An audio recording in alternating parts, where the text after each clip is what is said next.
Hi, welcome to NDE TV. I'm Peggy Robinson. Today's guest is Moonwalker, and I am so excited to hear her story because I only know just a little bit and already I'm fascinated. So if you want to go right ahead, I'll just let you go. Yeah, welcome. I'm so honored to be on NDE TV. I think it's really cool that you have this platform to share everybody's stories because they're all so unique and they all bring about such wonderful gifts. If you choose to look at them that way, and I'm honored to share my story with your audience because if you're tuning into Peggy's program, it's probably because you have an experience with an NDE or have experience with somebody you love having an NDE, which can be a real challenge. My NDE resulted in the loss of most of my left arm. I'm an amputee basically from here down, and I'll tell you how that happened. And kind of a little bit about why it happened. It was in 2010, and I was 41 years old. I had been depressed and suicidal most of my life. I had a failed suicide attempt in my late teens. Had become a meth addict, had an abortion. I married my drug dealer. I mean, life was just a freaking mess.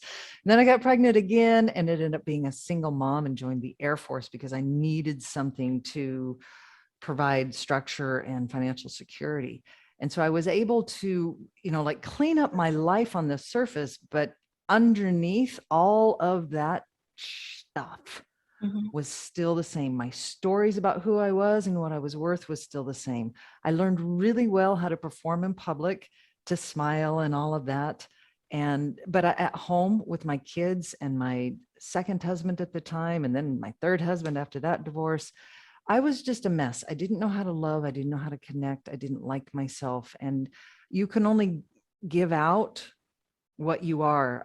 If you're an orange, you can't be squeezed and produce apple juice. Like when you're squeezed in life, whatever is inside of you comes out. And I didn't have anything that I saw as valuable inside. So I was just expressing that to the closest people I knew, right? My kids, my husband, my so-called Because they're friend. valuable. Yeah. Well, they're valuable, but they're also like in your space and you can't get away from them.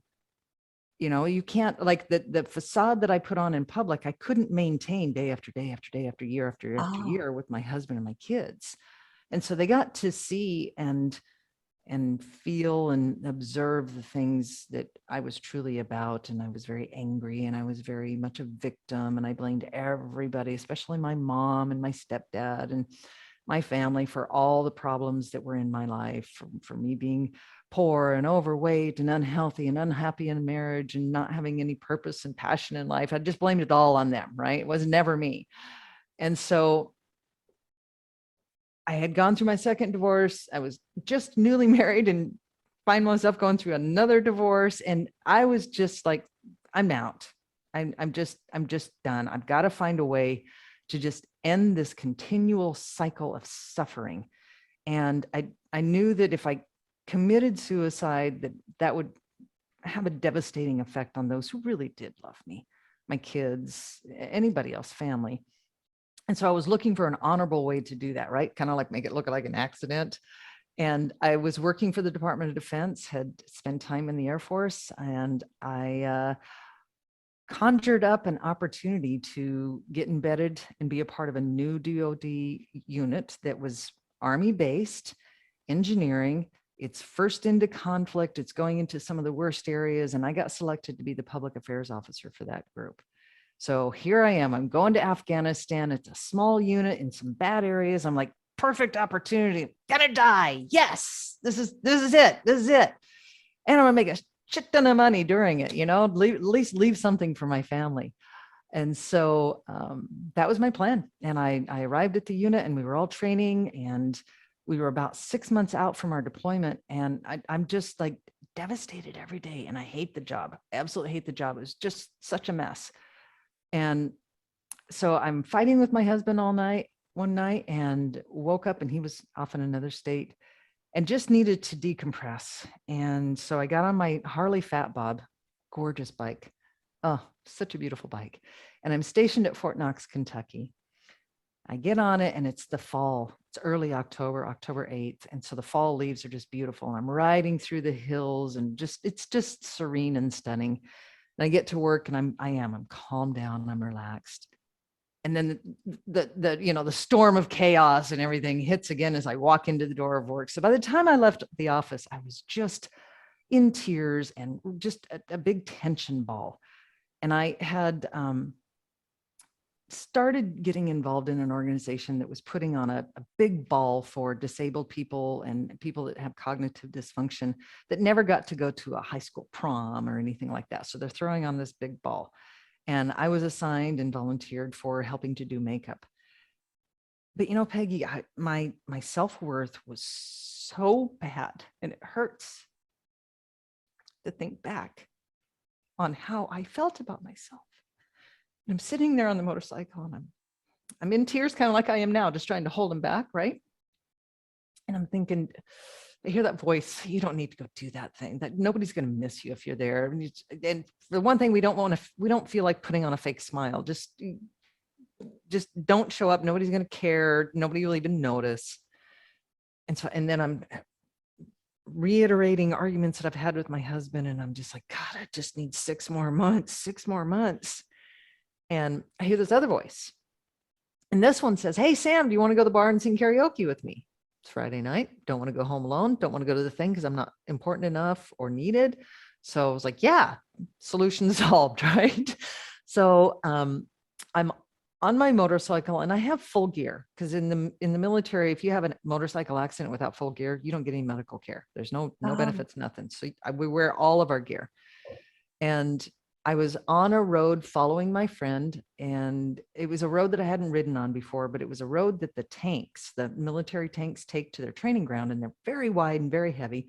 So that when they come up on a hill or a curve, and this was a hilly curve, they take the outside, and that tends to break up the asphalt.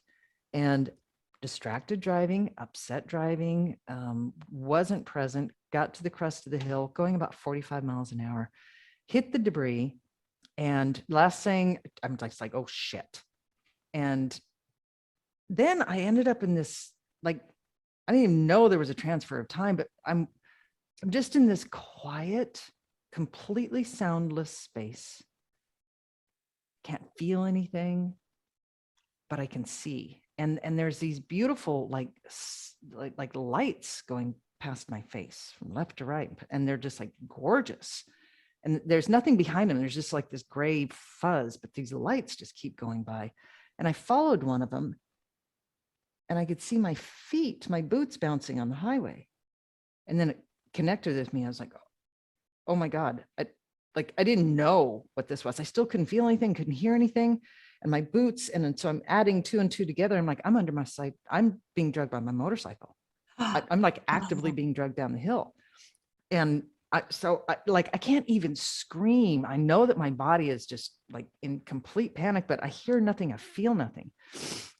And I realize that the pretty lights are my foot pedals getting drugged down the highway. It's the metal, right? And so that means that gray behind me is probably the back wheel. And I didn't actually add the back wheel image until later when I processed it.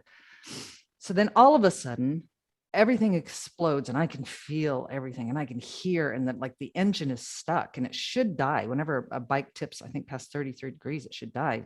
This was stuck. The throttle was stuck and it's screaming and I'm burning and like I'm freaking out. So even though the back wheel is in full bore, I push off of it and get myself pulled out from underneath the motorcycle. And I'm just panicked. I looked and it's a bloody mess. My arm is gone from here to the wrist, like down to the bone. And so I'm just freaking out and I start running down the road, just screaming. And at that point, my coworker had backed up and saw, cause she's like, where's Sam? Where's she at? She didn't turn around the corner, and she jumps out of the pickup, grabs me and throws me and just like lays me down in the ditch. And she was a combat veteran and she had almost died in Iraq, had face almost blown off. And so she's like got some PTSD, post-traumatic stress disorder, which is it's a trapped terror in the body when you experience something that is overwhelming and overwhelmingly negative. So she was off doing her thing, and her friend was in the pickup and he didn't have any training. He was like, well, I don't know what to do. And like, so I'm laying there in the ditch and I'm realizing, oh my God, I'm dying. What do Wow. you And I mean? did, You said she was off doing her thing. I'm sorry. well, she was off post-traumatic stress disorder because it's trapped terror in the body. When there's a trigger, you go into an automatic terror response. Oh, so she was like So frozen she was, I don't even know how she handled it. She just wasn't there present for and there you. for me. Yeah, I she gotcha. just, Okay. because PTSD can express itself in violent outbursts and tearing and freezing. I don't know what her response was, but I know her response was, I can't deal Okay. with this right now. And I Okay. honor that because she'd been through some Right. stuff, right? And PTSD is real. And I have a lot of empathy for people that come out of traumatic experiences without the post-traumatic growth. And that is an actual scientific diagnosis for those that come I through have a it. near-death experience. Yes, so you understand. So she was off taking care of what she needed to take care of in the way that she needed to take care of it. And so I'm there in the ditch. And when I realized that all my blood, you only have 4 to 5 liters, is rapidly artery going out. I'm getting thirsty. I know the symptoms, lots of training in that. And so I didn't have like, some people have like a visual of like all the highs and lows of their life and they just, all the expressions and feelings. And I didn't have that. It's just like a big black screen. And then the only thing I felt was remorse and regret. And there was nothing I could do about that. And I knew I only had a few moments and I wanted to like maybe enjoy them if it was Uh-huh. possible. And so I just kind of got present and I was looking at the trees and I was feeling the grass underneath my hand with my right hand. And I did something I hadn't done intentionally ever in my whole life. And I decided to focus on what it felt like to take a breath.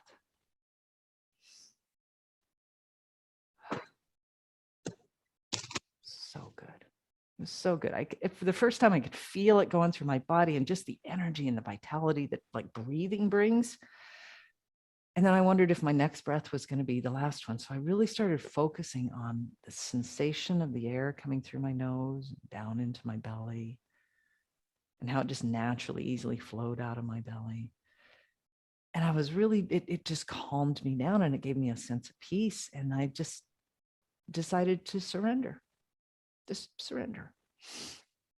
And when I did that, there was something that's like almost magical until you know like the mechanics behind it. I like separated myself from my previous story. And I realized that because I was dying, there were some neurological things going on in my body. And at that moment when I surrendered, something shifted. And that's when the movie and the stories of my past started coming up. But I had already separated because I'd surrendered. So I was looking at them kind of from a third party perspective. It's called objective viewing. And I was able to look at, oh, I could now trace all the decisions that I made that brought me to this moment. I put myself in that ditch because I was able to look at, so I was like, all right, connected all the dots. Then I went back and I started looking at, well, why do I believe that about myself? Where did I first hear that story?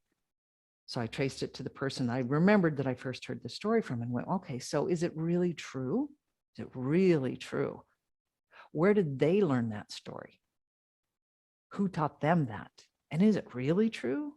Or is this just a story and a way of believing that I was trained into because that's what my parents were trained into? That was my community was trained into. That was my close little niche society was trained into. And I started just kind of going through and realizing, oh my God, I perpetuated in my adult life stories that I had taken on as my identity in my childhood. My childhood was full of physical, emotional, sexual abuse. So my identity was pretty low vibe, I didn't have any self-esteem, self-worth. And then I was like, wow, okay, so beliefs are really fragile if you look at them the right way. And at that point, I just even more surrender because I was just like, oh, I am not this awful, unlovable person. And then something else shifted and my consciousness completely came out of my body and was completely in it. I was everything. I I could feel is like the not right. It's not the right word, because feel is body mind connection, like body feeling. But there was a sense of just pure peace and joy and bliss. There wasn't any fear. And I had been raised with a lot of religious dogma that, there's a lot of fear mongering in religion, but I was like, this doesn't feel at all like what I was taught. There's so much love and peace here. And I know that I, quote unquote, was not a good person, so I shouldn't be deserving this feeling. And then I heard a voice that came from everywhere, from within. I was the voice. But the voice wasn't me. It was a very strange experience. And the voice said, "You are mine.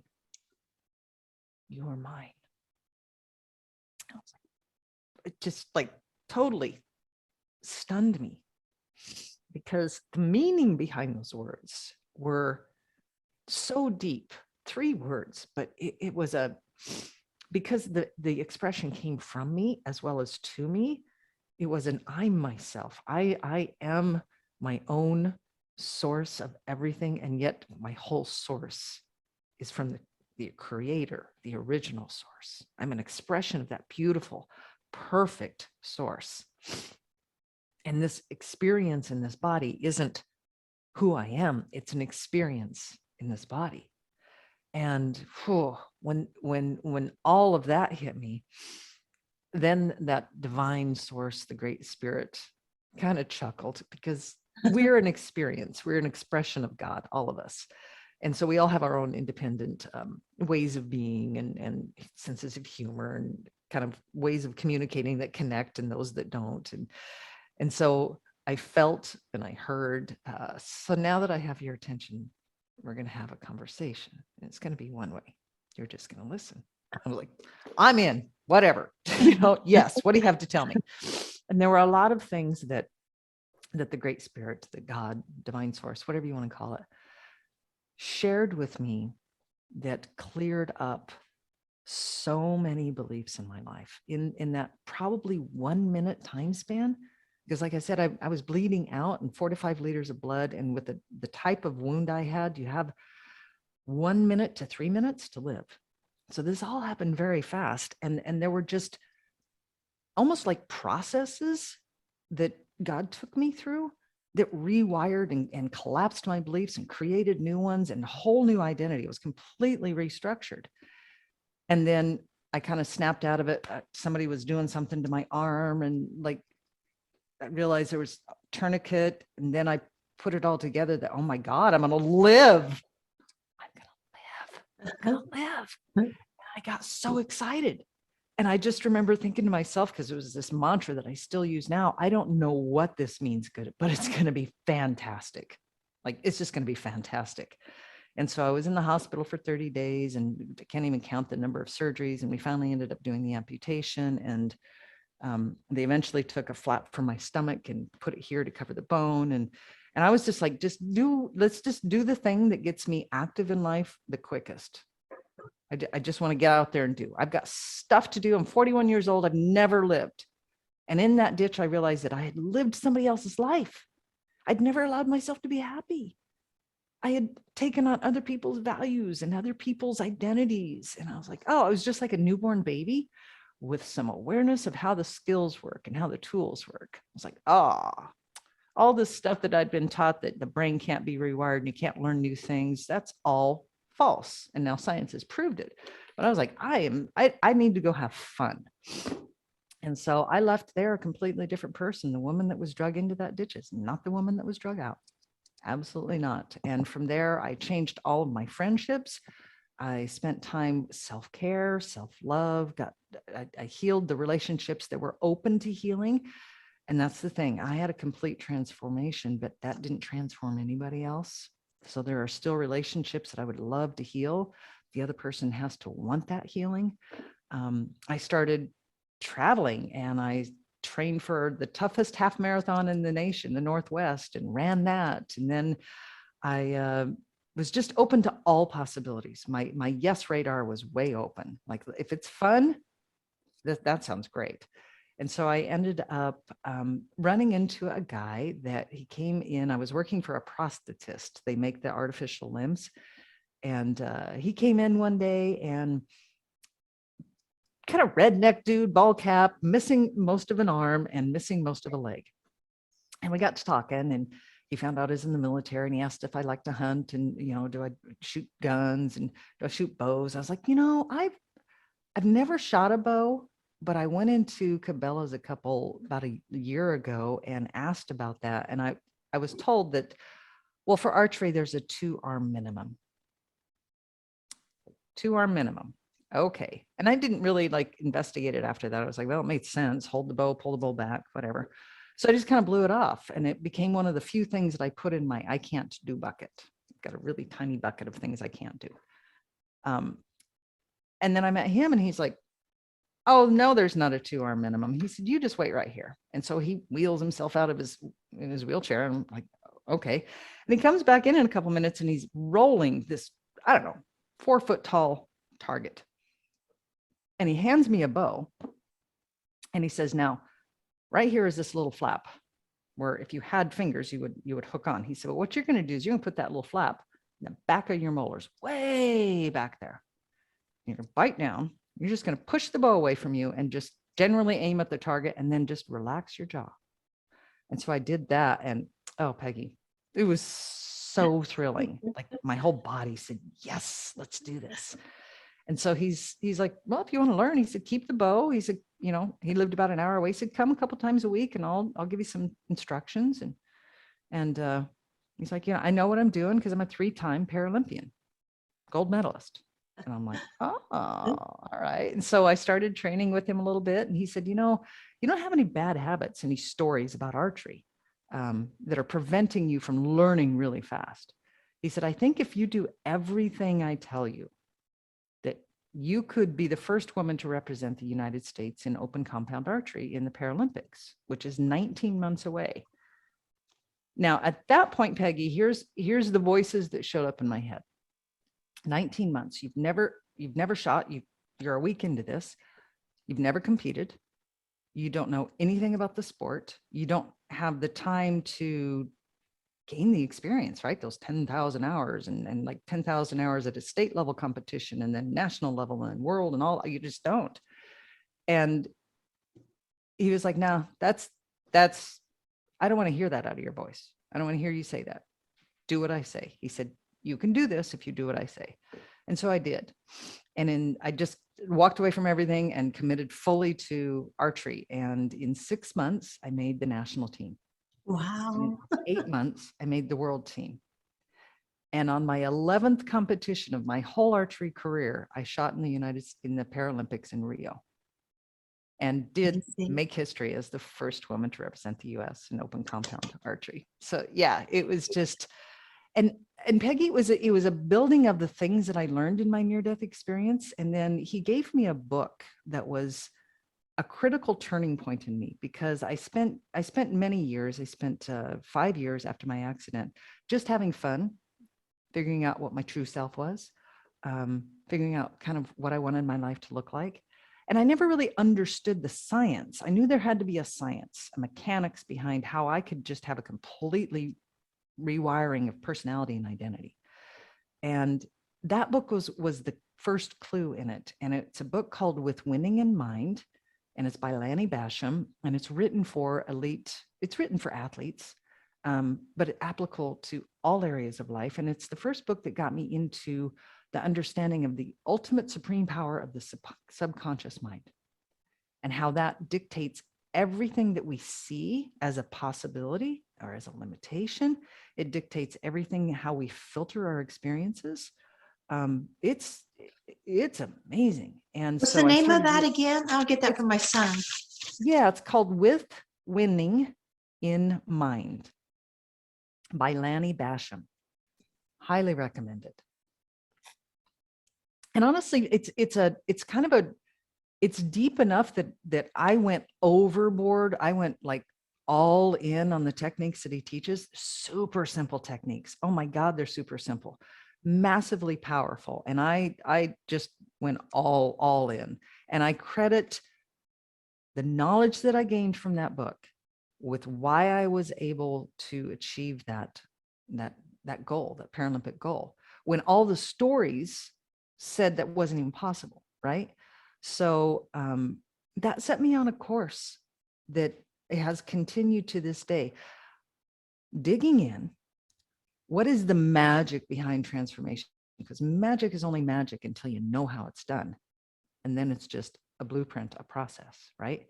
So I've been studying neuroscience, quantum science, cognitive function, body, mind, spirit connection, yoga, qigong, neurolinguistics programming, all of these very powerful, proven past the test of time, or time proven methodologies and information and tools to help people wake up from the story that they're in, look at it objectively, figure out really quickly who they truly are, like your true self, align your goals and your identity with that, and then start systematically removing all the things that don't line up with who your true self is and the life that you want to lead.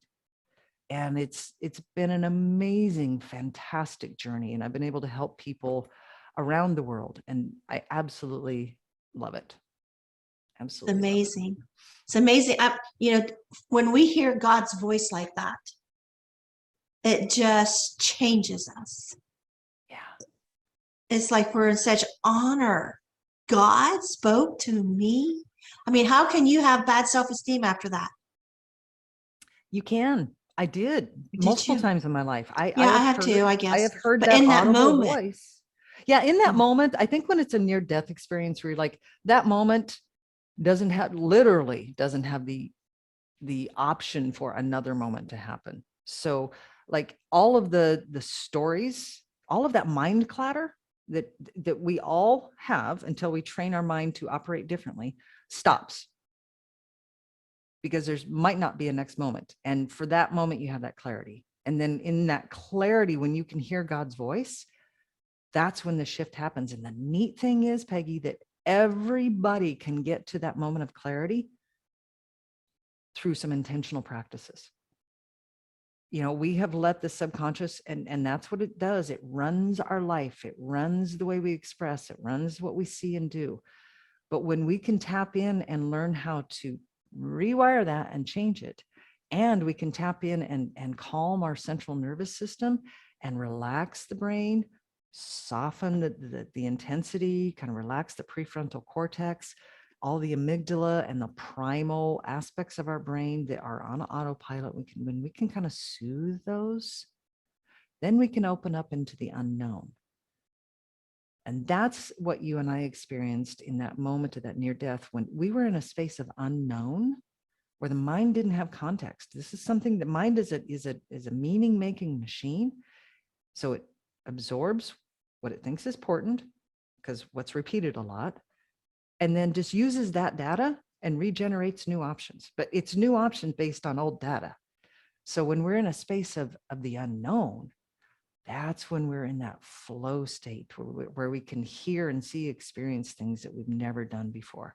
If you have ever done any athletics and you get into that state where your body is moving and you're not even thinking about stuff, or if you in a book where you're reading and like all of a sudden 2 hours are gone and you've just been gone. I call it the zone. Yeah, it is called the zone. And so it can be done with art. It can be done with singing. It can be done just walking in nature.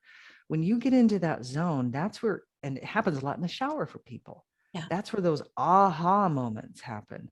And so you and I had needed, and I do believe that we needed those intense, you don't have another moment to live, aha spaces, because I'd had so many opportunities, but my story was so strong that I wasn't in a space of flow. So yeah, yeah, you're right. It's amazing. I am so grateful for this experience, because, you know, I sabotaged my own suicide plan because my true self was screaming to get out. And it's like, all right, I'm going to give you one last shot.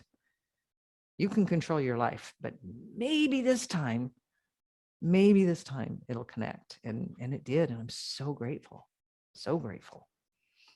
No, you, you have like what was this star season one Awakening Giants? What is that? That sounds interesting.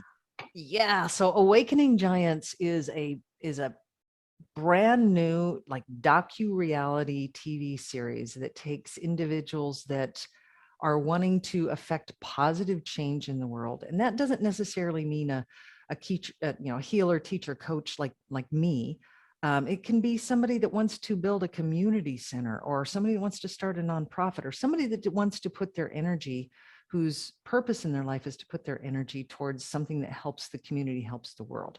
So it's just normal, everyday people that are wanting to have a bigger, greater impact and help right now shift the consciousness of the planet, because we are in a massive crisis. I don't need to tell you all the details about that, but people are starting to have the audacity to say, there's got to be more of life than this. Yeah. Wait a second. Why am I living life the way I've been living? It's kind of like their long near-death experience where the normal is gone. And so the new normal, we just get like into a new normal, and then that's gone because everything changes. So Awakening Giants is a platform and a TV show that is unscripted. It's filmed around the world in exotic places. And Sprite Loreno, who is the founder of the program, has decades of experience taking people through deep transformational experiences. So she's combined that, and we go to these exotic locations for 7 to 10 days and have a deeply personal transformation experience that's unscripted and filmed and shown as a TV series. So while we're there, because at the heart of everybody that wants to transform or help elevate human consciousness, we work with a local nonprofit. And so we work and we serve and we raise money during the episode filming for that nonprofit. And it can be anything from, rescuing wetlands in New Zealand, which I think is episode 1, or bringing clean water to Liberian tribes and communities. And all of these nonprofits we partner with and then have a continuing relationship with. So it's a way to give back while you're going through some, like explorations of your dark side, maybe the dark night of your soul. But whatever level of the transformation it is for you, it has proven to be absolutely amazing for people. I was invited to be on the pilot season in 2018, and it just wasn't the right time.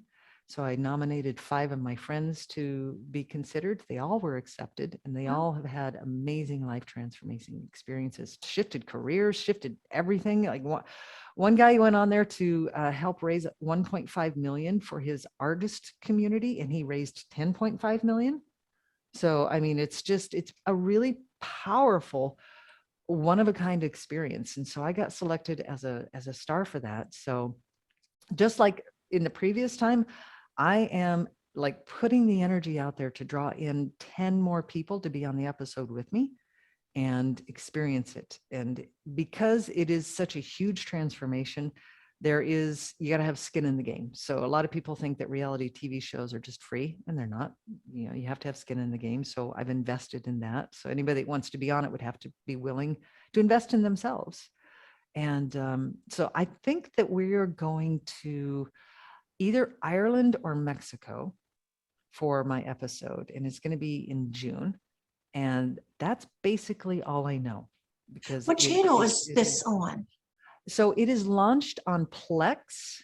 And so Plex houses at different platforms, and More You is the one that it's on.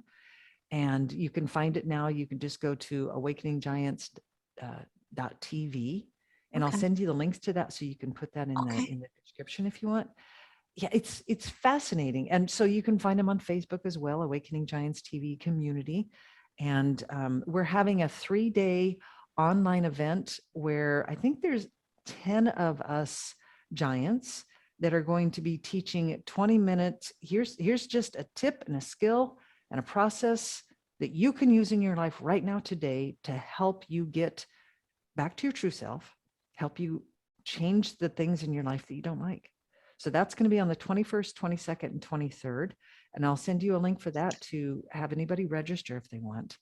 Yeah, so it's a fascinating experience. And I think the timing is so divine, because there's never been a time in human history where personal transformation and discovering the true self is more accessible and can happen at a quicker pace. Like, people are changing so fast, and the community swell of support for let's find a different way of being and doing. Like, transformation absolutely demands and requires that you live differently. And we're not satisfied with our world.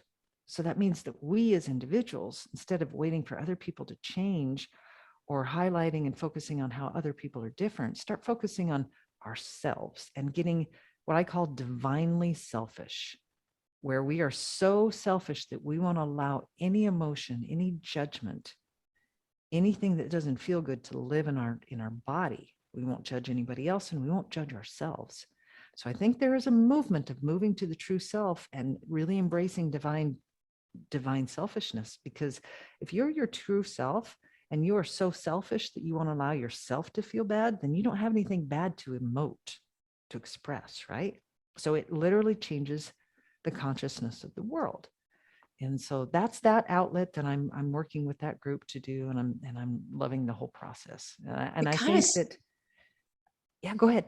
Oh, I was just thinking back when you were talking about the beginning of your NDE, how you saw yourself, and now it's like in action now, where you realize things about yourself. Yeah. And then now, and I hear you talk, oh my gosh, it's like her NDE is like reborn, like in her week life. I don't know. It's just, yeah, it becomes a continuum. You know, our personal awareness, our self-growth, our everybody. And if I could leave this one thought with the audience, if something would stick, I would hope that it would be this, and that's that everybody is responsible for their own path to their own truth. Your path isn't going to look like anybody else's. right. And your truth isn't going to express like anybody else's. We all have our innate highest values. And when we can get back to our true self and we can live according to our highest values, our consciousness, our self-awareness, our ability to have self-love, and then eventually leading to self-mastery, that's when it happens. And so for me, the near-death experience started an elevation of my consciousness. And that is a continuum. It's not a binary, it's a continuum. It's not non-conscious, conscious. It's a continuum through all of that conscious elevation. So I do believe that those of us who have had post-traumatic growth, that's coming through a trauma, but able to reframe it in a positive way, we do have a continuum, hopefully, if we're focused on the value and the benefits that we got out of that, of raising our self-awareness and raising our consciousness and increasing our self-love, and eventually getting to self-mastery. And yeah, and it's that way in your audience's life as well. They are on a continuum of growth. Now, some people might feel like their life is stuck and that it's the same old thing every day, and nothing changes. And the reality is that they're changing all the time, but they're just changing into what they think they are. So it's like this vicious circle that in this now moment that they're not in the opportunity, they're not in the unknown, because they're reliving their past. So they're changing the now moment to look like the past all the time. And that's how the past becomes the future. So it is a continuum for sure. Yeah. For me, in my simple terms, I kind of think of it as you finding your soul and then expanding on that soul. Yeah, that is a beautiful way of putting it. Yeah, realizing your soul, discovering, finding your soul. Yeah, I like that.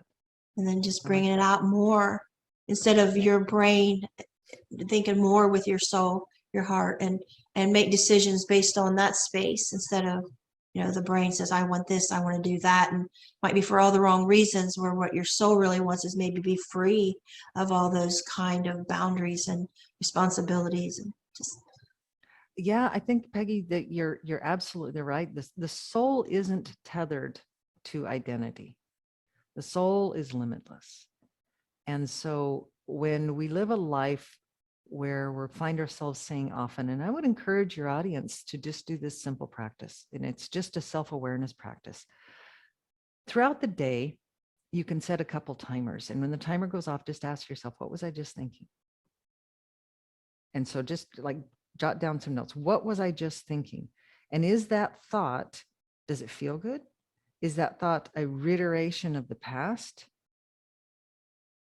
What was my body feel? What's my body feeling right now? Does that feel good? And so it's just a little exercise of self-awareness, and notice throughout that you're likely to notice that you're not really feeling good. You're tense a lot. You're living in the past a lot. And maybe when you're talking about how you're going to structure your day, maybe the first words when you wake up is, oh, gotta get, just something negative. Mine before my near-death experience, it was, you gotta be kidding, when the alarm go off, because I didn't feel like I got any sleep. But what are you thinking first thing in the morning? Usually it's, I gotta, I need to, I have to, I should. Gotta, need to, have to, I should. Whenever gotta, need to, have to, I should are leading your thoughts, you have zero freedom. Yeah. Zero. So it's becoming aware of how you're speaking is really, really super important, because the way you're thinking, the way you're speaking is keeping the same software program in your mind. And so when you can just become aware and give yourself some compassion, going, all right, I'm learning how to do a plie, something that seems really difficult, a ballet movement, a gymnastic movement, maybe lifting weights or doing push-ups. I'm learning something new. So I don't expect myself to be a master at it right away. It's a process of becoming aware, and just start becoming aware about how you speak about things. How often are you saying, I can't? Oh, I can't do that. No, I'm just not that type of person.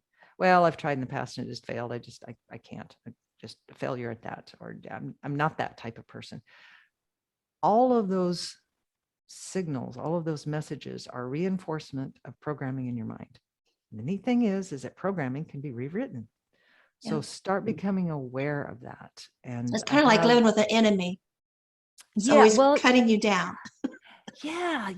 And the thing with the subconscious mind is it's a meaning making machine, and the meanings that it makes lead directly to your survival. Doesn't have anything to do with your happiness, your fulfillment. Are you expressing your purpose? Are you expanding? It's just mere survival. And that's, if we look at it like between the ages of 0 and 6, our brain function has been scientifically proven to be in the same brain state as you are when you're in deep hypnosis. And in that brain state, there is no cognitive filter. There is just receiving. And so your subconscious is going, well, that worked because I got fed when I did that. That worked because I didn't get hit. These are all survival things: safety, sustenance.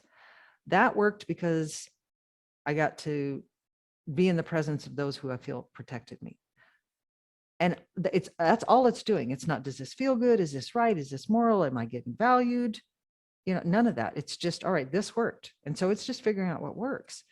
And the problem is at 6 years old, when we start developing, our brain waves change and we start developing some cognitive function, we don't realize that all of that was just default data.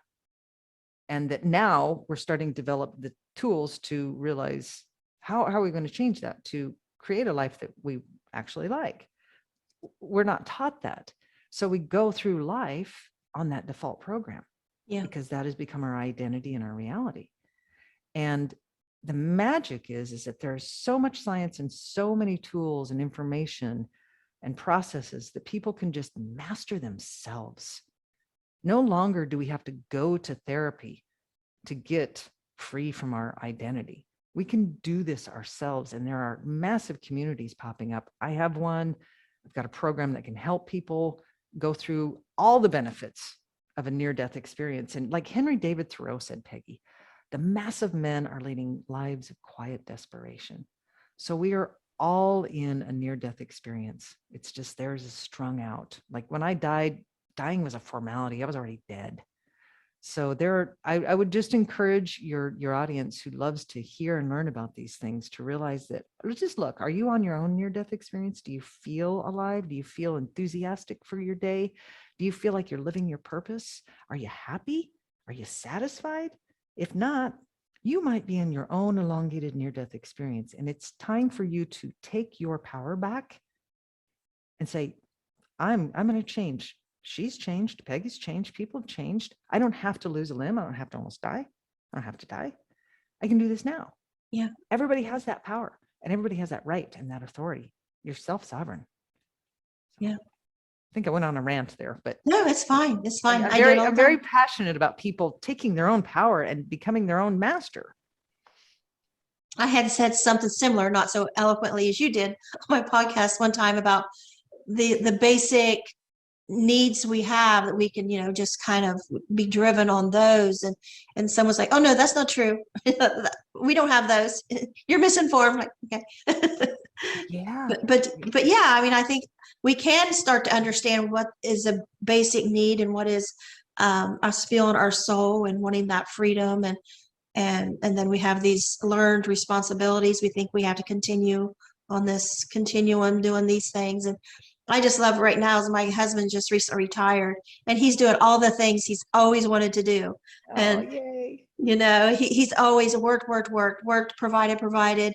And now he's doing all this farming stuff. He made homemade sauerkraut, homemade butter, and well, he's going to buy a sausage maker machine today. And he's just having so much fun. I love that. I love that. You know what? And it sounds like now that he, when you said that we focus on the things that we need, shelter, food, love, connection, we all need those. How are we getting those needs met? Right. And are they actually meeting our needs, or are they checking a box because society says that's how you meet those needs? It's a wonderful time of curiosity and shifting in our world, like as a global community. I think that we are starting to move into more smaller communities. People are simplifying their life. It's one of the most powerful things you can do, is simplify your life. And I can't remember who the expert is on it, but her process is you pick something up and does this bring me joy? Joy. Does it bring me joy? And if it's yes, keep it. And if it's no, get rid of it. Right. Because you'd be amazed at how many things we have in our life that are just anchors to past stories. And so people are simplifying in their environment, but they're also simplifying in how they go about nurturing themselves. Like your husband, he's like, he needs to do things with his hands and he wants an experience with the earth. And like that whole connection of I helped, I worked, I collaborated, I co-created with Mother Earth to bring in healthy nutrient things. And he's in a creative, really grounded space. And it obviously lights him up. And that's his way of simplifying. And I think people they are doing it. There's the Great Resignation. 4.5 million people walked away from their job in the past year. And they're just doing something that is. My husband got a bad diagnosis a month ago. Oh. And a lot of people would just be laying down depression or drinking or whatever, but not my husband. He's just laughing and having a ball. He's amazing. Then that bad diagnosis will shift and it'll disappear. Yeah, he's doing great. Yeah. There's an amazing book. Have you read the book Biology of Belief by Dr. Bruce Lipton? Oh, such a good book. He was a professor at, I can't remember what major university it was, but his job was to teach genetics. And, so he had spent years talking about how we're born with the genes of our parents. And if our parents had cancer or lung disease or, any disease, that we were more prone to have it because we had genes that expressed that disease. And so he was also doing some side studies while he was teaching, and he discovered that he could take a stem cell, divide it so that they're all identical. And he could take that stem cell and put it in 3 different containers. And based on the environment, that stem cell would either become fat, bone, or muscle. Now, his question was, how does the same recipe, same ingredients, same gene, same stem cell, produce 3 completely different anatomical expressions. And so he continued with this experiment, and the long-term outcome is that he discovered and coined the phrase, I believe, epigenetics. And that is the element above genetics that influences our genes. And so he was able to prove that none of us have genes for cancer. We have genes that will either downregulate based on our environment, the way we speak to ourselves, the way we allow ourselves to be spoken to. They'll downregulate genes that lead to disease.